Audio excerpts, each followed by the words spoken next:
चाक चौबंद सुरक्षा इंतजाम यहाँ देखने को मिल रहे हैं। लोकल पुलिस लगी है, लखनऊ से भी टीमें आरपीएफ भी लगी हुई दिखाई दे रही है। और आप देखेंगे कि सुरक्षा इंतजाम ये काउंटिंग के लिए जाने वाला रास्ता है और इसके अलग अलग छोर पर पुलिसकर्मी मौजूद है। घोसी में दूसरे चक्र की जो मतगणना है वो खत्म हो चुकी है। सुधाकर सिंह 1372 वोटों से आगे चल रहे हैं, जो कि सपा के उम्मीदवार है। दारा सिंह चौहान 5472 वोट मिले, जबकि सपा के जो सुधाकर सिंह है उनको 6844 वोट मिले। तो तमाम ये स्थिति अभी बनी हुई है। रुझान के आंकड़े में आपको बताया कि कैसे 1372 वोटों से सपा के उम्मीदवार आगे चल रहे हैं। सुरक्षा इंतजाम बड़े पैमाने पर है, क्योंकि ये जो उपचुनाव हुआ है, पिछले कई उपचुनाव देखने को मिले, लेकिन जो उपचुनाव इस बार का था, जिस तरह का एग्रेशन दोनों दलों ने दिखाया, तमाम उपचुनावों में अखिलेश यादव दिखाई नहीं देते थे कैंपेन करते हुए, लेकिन इस बार के घोसी उपचुनाव में अखिलेश यादव खुद भी आए। बीजेपी के स्टेट प्रेसिडेंट भी लगातार यहाँ कैंपेन करते रहे, यहीं रुके रहे। पूरे मंत्रिमंडल के तमाम मंत्री से लेकर मुख्यमंत्री तक पहुंचे रहे। बिल्कुल अजय, बेहद अहम है क्योंकि 7 राज्यों के 6 सीटों पर 6 राज्यों के 7 सीटों पर ये चुनाव हो रहे हैं और घोसी बहुत महत्वपूर्ण हो जाता है। चलिए लखनऊ का रुख कर लेते हैं, राघवेंद्र के पास चलते हैं। राघवेंद्र, क्या बड़ी खबर आपके पास है?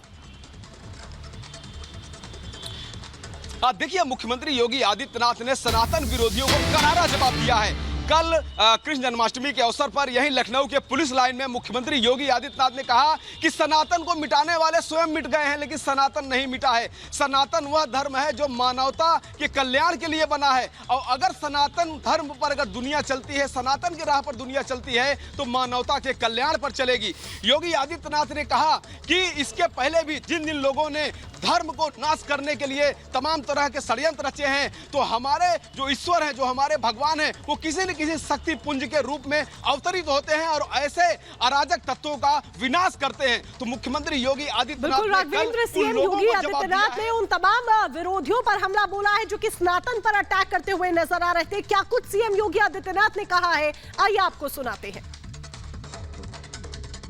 भारत की सनातन परंपरा पर उंगली उठाने का प्रयास हो रहा है, विरासत को अपमानित करने का प्रयास हो रहा है, विरासत के प्रति समाज की दृष्टि को कमतर करने का कुत्सित प्रयास हो रहा है।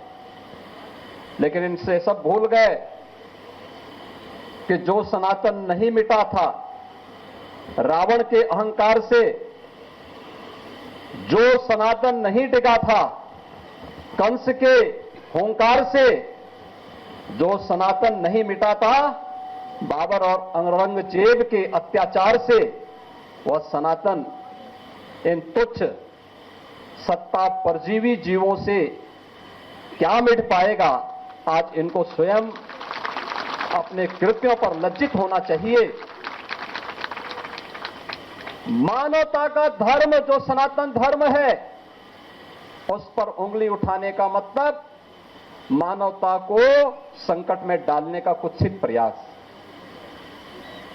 याद करिए, दुनिया की कौन सा ऐसा मत, मजहब और संप्रदाय है जिसको उसके संकट के समय पलक पावड़े बिछा करके उसके स्वागत के लिए सनातन धर्मावलंबियों ने उनकी सुरक्षा और उनके संरक्षण का कार्य न किया हो। हमने कभी नहीं कहा कि हम विशिष्ट हैं। कोई सनातन धर्मावलंबी कभी ये नहीं कहता है कि हम विशिष्ट हैं या हम ही सब कुछ हैं, कभी नहीं कहा। और देखिए G20 जहां होना है, जहां ये समिट हो रहा है, यानी भारत मंडपम, वहां की तस्वीर आपको दिखाते हैं और आप समझिए कितना खूबसूरत ये भारत मंडपम बना है। एक एक तस्वीर आपको इस रिपोर्ट के जरिए दिखाते हैं। भारत में पहली बार आयोजित हो रहे G20 समिट की तैयारियां पूरी हो चुकी है। इस समिट के कोऑर्डिनेटर बनाए गए हैं भारत के पूर्व विदेश सचिव हर्षवर्धन श्रृंगला, जिन्होंने समिट वेन्यू यानी भारत मंडपम के अंदर की तस्वीरें पोस्ट की है। हर डेस्क, हॉल और ऑफिस को दिखाया गया है। G20 के मुख्य समन्वयक ने पूरे मंडपम की झलक एक वीडियो में दिखाई है। भारत मंडपम को कई तरह की लाइट से रोशन किया गया है। मंडपम का हॉल नंबर 14 स्पेशल डेलीगेशन के लिए रखा गया है। इस हॉल में लोकतंत्र की प्रदर्शनी लगाई गई है, जिसमें भारत के लोकतंत्र को बताया जाएगा। आगे बढ़ने पर G20 देशों के झंडे के साथ 7 अलग अलग देशों की भाषा में स्वागत लिखा मिलेगा। इसके साथ ही एक डिस्प्ले भी लगाया गया है, जिसके जरिए सूचना लेकर डेलीगेशन मंडपम कौन सा हॉल या ऑफिस किधर है उसकी जानकारी ले सकता है। 21 देशों के अलग अलग ऑफिस बनाए गए हैं। हर ऑफिस में उस देश के झंडे के साथ तिरंगा लगाया गया है, जिसमें राष्ट्रीय अध्यक्ष आराम कर सकते हैं। Bureau report, Republic Bharat.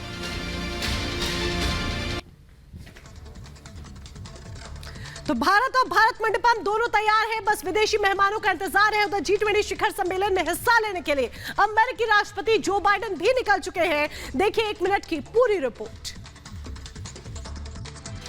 Bharat में होने वाले G20 शिखर सम्मेलन में हिस्सा लेने के लिए कई विदेशी मेहमान दिल्ली पहुंच चुके हैं, तो वहीं सुपर पावर अमेरिका के राष्ट्रपति जो बाइडेन भी रवाना हो गए।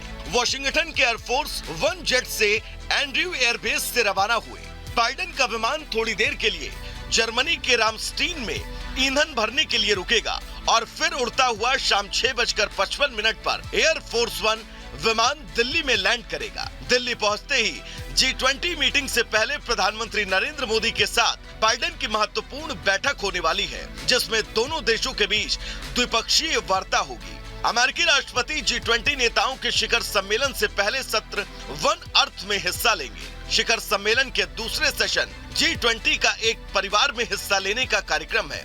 Biden partnership for global infrastructure and investment कार्यक्रम में भी हिस्सा लेंगे। उनका दिन G20 नेताओं के साथ डिनर और सांस्कृतिक कार्यक्रम के साथ खत्म होगा।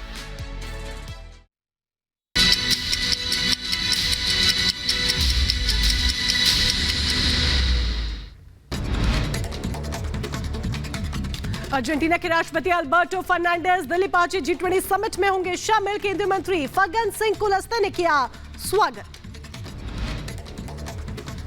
दिल्ली में G20 की तैयारियां हुई पूरी। दिल्ली में G20 समिट के लिए जमीन से लेकर आसमान तक सुरक्षा के पुख्ता इंतजाम। G20 बैठक से पहले प्रधानमंत्री मोदी का बड़ा बयान, कहा भारत में जन आंदोलन बना G20 सम्मेलन। 60 शहरों में अब तक 200 से ज्यादा बैठक। भारत की डेमोग्राफी, डेमोक्रेसी, डाइवर्सिटी की प्रत्यक्ष अनुभव करेगी दुनिया।